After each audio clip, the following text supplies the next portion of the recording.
Ladies and gentlemen, boys and girls, folks around the world, welcome to Hot Takes in Depth. It's a new series where we break down some of the most absurd, out of left field, but sometimes substantiated opinions from Hot Takes Only, the sports podcast you've been missing. And be sure to subscribe to Hot Takes Only if you haven't already. Available on Spotify, Apple Podcasts, or anywhere else you get your podcasts.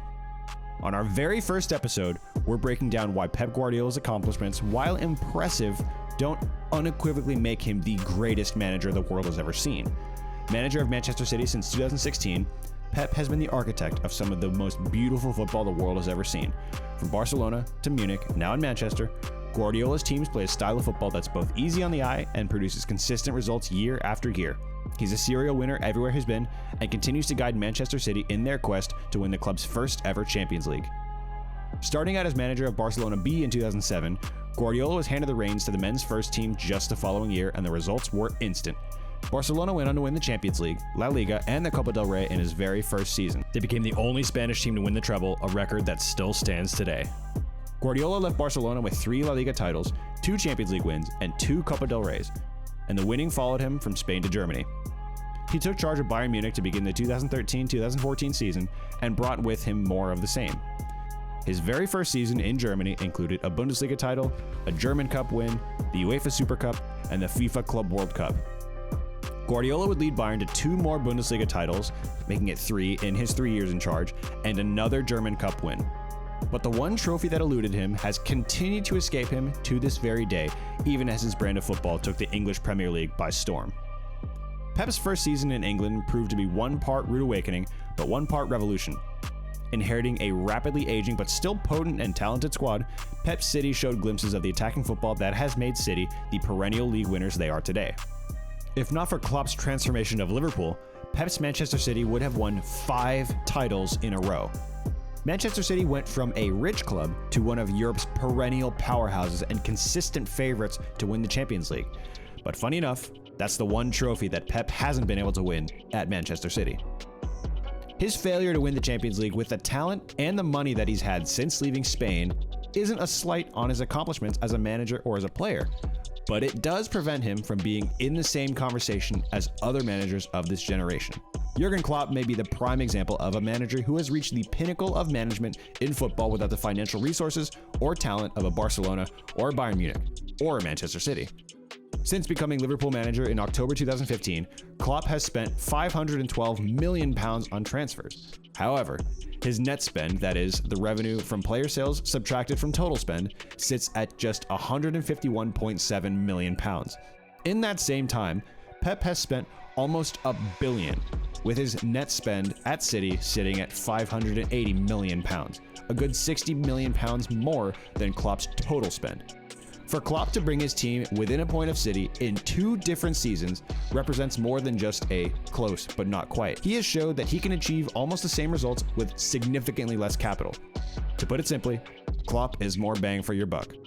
Now, Klopp hasn't won nearly the same number of trophies that Guardiola has, just 10 compared to Pep's 29. But Klopp also hasn't had the resources of Guardiola, yet what he's accomplished in his managerial career is remarkable.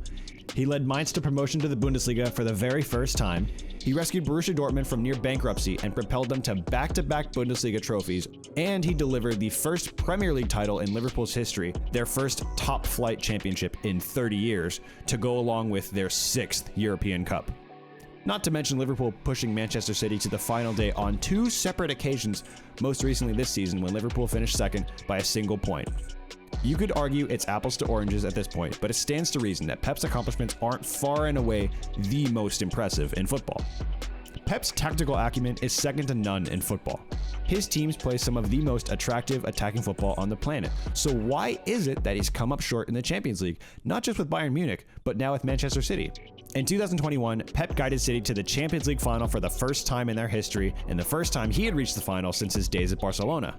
But tactical mismanagement was the chief architect of City's downfall, as Pep made the bizarre decision to leave Rodri out of the starting 11 in the final.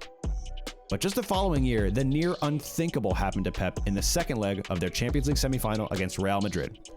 After a blockbuster 4-3 win at the Etihad in the first leg, City had the not-so-small task of maintaining their 1-goal aggregate lead over the 13-time European champions. No, that's not a typo. Neither side played particularly well in the first half, but that's all Pep and his men were after.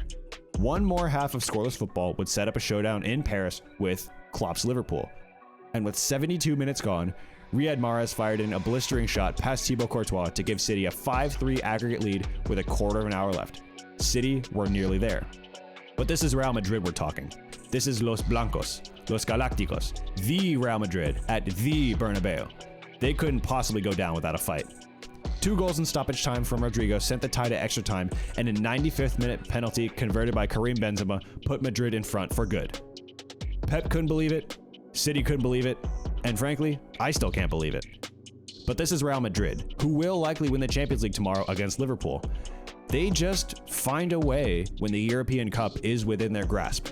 It's just what they do. Now let's be clear, this isn't an indictment of Pep's abilities as a manager. Not only was he one of the best players of his generation, but his tactical acumen and man management make him one of the top managers in the world. But to come up short so consistently in Europe's biggest competition isn't a good look. At the end of the day, Pep isn't a good manager, he isn't a great manager, he is a world-class manager. Any coach who can lead his team to sustained dominance in a season-long competition in any league he's been in is worthy of the accolades he's received.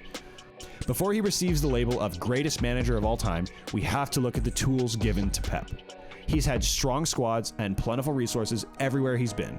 He didn't have to revolutionize an aging squad with tons of players surplus to requirements while staying on a tight budget.